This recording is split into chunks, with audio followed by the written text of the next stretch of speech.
Absolutely. Oh, do not even insult this court by saying that, Mr. Bennett. Do not, because you would have gotten a hearing. Had you filed a motion, had you requested that it is an emergency hearing, the public defender's office does it all the time. The fact you don't know how to do that and think that this court is playing favorites, you're wrong. Court's going to stand in recess. Today we are stepping into a courtroom where the tone is set within seconds. The defendant opens with pure defiance, casually dismissing the authority of the court as if consequences don't exist. There's no hesitation, no filter, just raw arrogance that immediately raises the stakes. You can feel the tension tighten as those words hang in the air, because in a courtroom, attitude matters just as much as actions. The judge hasn't even fully responded yet, but you already know this won't go smoothly. This is the kind of opening that flips a switch instantly. It's bold, reckless, and sets the stage for a confrontation that's bound to escalate fast. Court calls the case of the people versus Marquisi Hankey. Your Honor.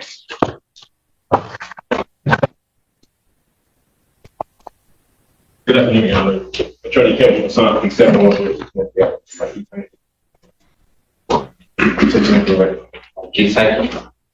All right, it's your motion. Caretaker for. So at the very least, there's a restriction on his phone privileges to contact me. All right. Well, before I hear from the people, counsel, let me just say, you came in here the first time, and well, let me start with this. Where's our tether? From my understanding, Judge, I thought community corrections still had it. I thought they had become. He cut the tether off. We haven't seen it. Okay. And I know you made the representation to the court, but I know you wouldn't have personally known that. I'm sure that came from your client or something along those lines. We don't have the tether back. Okay. Then, you know, and I get you're making the representation saying your client's going to follow what the court says, but I don't know if anything can be as shocking as walking into a court free. Your bond gets revoked. You get put in jail because of something that you've done, and then you still go about violating the court's order. I'll be honest with you, counsel. I mean, I get what you're saying. I don't have a problem giving people chances. I just don't know that this is the one to give a chance to. Because he just hasn't done anything the court's asked him to do. Ms. Senda. Your Honor, I will rely mostly on emotion. However, in listening to his jail calls, he has 45 total calls to one number after his privileges were revoked with different pins he's using. Then to the other number, we have 23 calls that were completed since his privileges were revoked with different pins. And in one of these calls, as recently as Monday, there were a few memorable quotes that I heard in the calls, such as, "There's not shit in this world that's going to stop me from talking to you, man. Nothing in this world's stopping me from you. I don't hook up what nobody says about none of that. I'm going to be calling until my court date. They're not going to do shit. At the end of the day, they can't do shit. I'm going to talk to you until I can't talk to you no more. I'll be home. I'm not worried, man. I know I told you this is about to be my last call, but I'm not stopping shit. I'm not stopping nothing." And then, why stop now if they already know? So I have extreme concerns that he cannot follow court orders, considering he cut off his tether, continued flagrantly calling the victim with other pins, both numbers, acknowledging in some of the calls that he should not be contacting her, and continue to contact her. He just cannot abide by any of the court orders that are set before him. So I have great concerns, and especially given the violent nature of this case as well. Anything else, counsel? I mean, counsel, does your client want me to just request to the jail that they put him in solitary so that he has no contact with anyone, can't use their PIN number? If he thinks we can't do something, and if particularly you're going to look at this judge and think I can't do something, young man, you're going to learn a big lesson. So I definitely don't want that. My client. Well, he needs to, and I don't mean to interrupt you, counsel, but he needs to understand. You can say all that stuff. You are not that big, not that bad. Now, if you want to play with me, this is the kids say, mess around and find out. I guess that's not the quote, but it's close, but I did pretty good. I said it okay. Right now? All right. So just, if I may, just briefly, my client would like to. Go ahead. I want to apologize. I don't think I'm being bad at all. It's very about my child. I can't say that I'm not in here for nothing. You obviously think I am. Yeah. I just want to apologize. Like I said, I'm not being bad. I don't want to be here at all. I really don't. Truly. So, again, please show mercy. Please. That's all that matters. I have no problem showing mercy to those that deserve it and have earned it. You have not. Motion for bond reduction or any change is denied. His bond will continue as revoked. Thank you, Judge. And for the record, this is also, from my understanding, the PCC. Yes, sir. Is all discovery complete? And I would ask. Now the situation starts unfolding, and it only gets worse from here. What seemed like attitude quickly turns into a pattern of serious violations, cutting off a tether, ignoring direct court orders, and repeatedly contacting someone despite restrictions. Then comes the real shock, recorded calls where the defendant openly admits he won't stop, no matter what the court says. That's not just defiance, that's deliberate disregard. You can hear the judge's patience wearing thin as the reality sinks in. This isn't a misunderstanding, it's repeated, intentional behavior. And when the judge finally responds, it's firm, controlled, and decisive. Mercy is denied, and just like that, the consequences become very real. If possible, if possible. People have their witnesses available on the first. We'll do our best, Your Honor.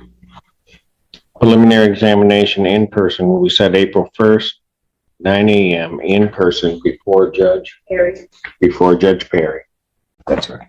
Court does call the case of the people versus James Whitley.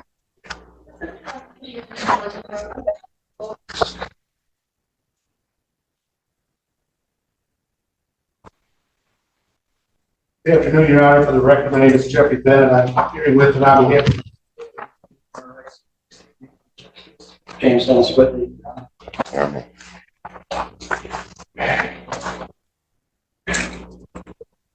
This is people's emergency motion to modify violence in this case. I find it surprising that they're alleging that she's in danger, the prosecutor. They don't call her to show up. She reached out to a friend of my client. Call her to show up to do what? Today to say, I'm afraid. I mean, I will say, Mr. Bennett, you've been doing this long enough. You know that's not going to happen. I don't know, at 3 o'clock with 24 hours notice, I couldn't have got a hearing in that. Could have got a hearing on what? If this was reversed. Absolutely. Oh, do not even insult this court by saying that, Mr. Bennett. Do not, because you would have gotten a hearing. Had you filed a motion, had you requested that it is an emergency hearing, the public defender's office does it all the time. The fact you don't know how to do that and think that this court is playing favorites, you're wrong. Court's going to stand in recess. All right.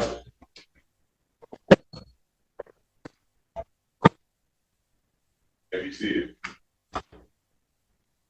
13A District Court for County, Washington, session, the Honorable Judge J.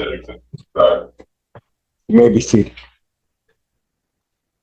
Court recalls the case of the people versus Whitman. Assistant Prosecuting Attorney so much people.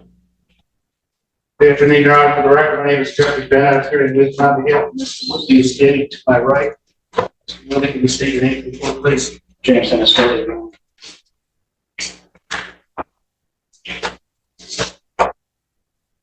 Let me just say this, Mr. Bennett. I've been on this bench almost 25 years, and never have I ever been insulted in the fashion you just insulted this court. Why? No, my turn. Sure.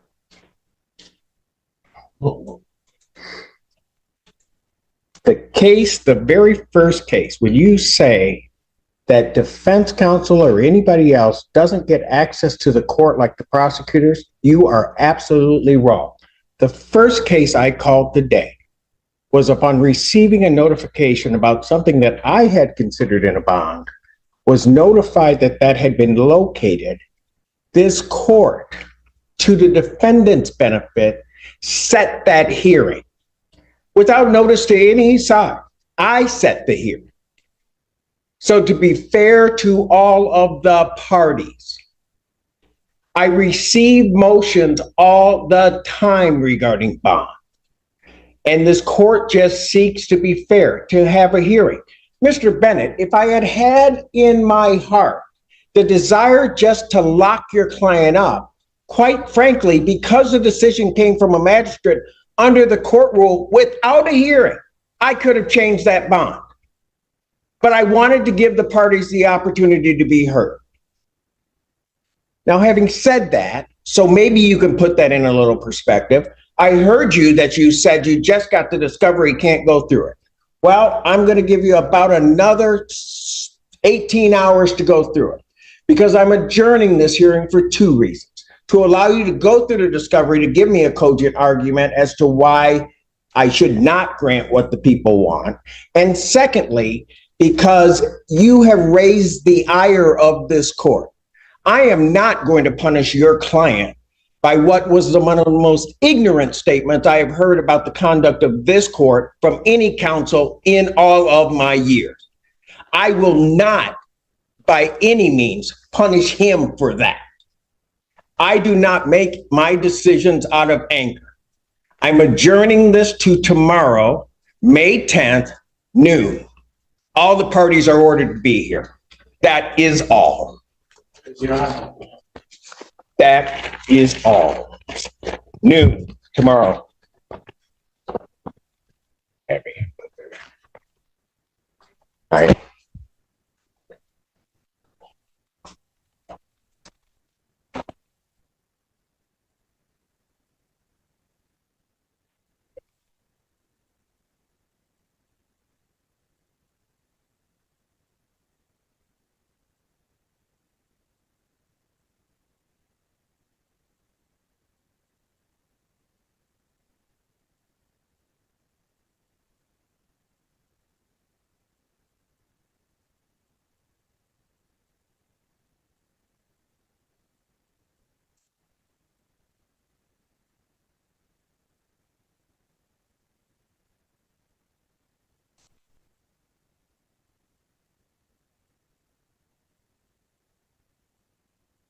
They're bringing him.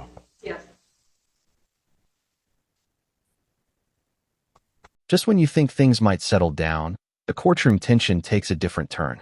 A new case begins, but this time the conflict shifts between the judge and the defense attorney.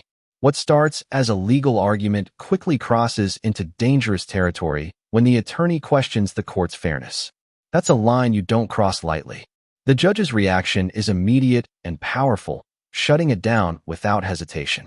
But what follows is even more compelling. A calm, measured explanation that reinforces authority without losing control.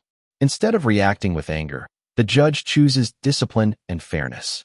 It's a reminder that true authority isn't loud. It's precise, controlled, and undeniable.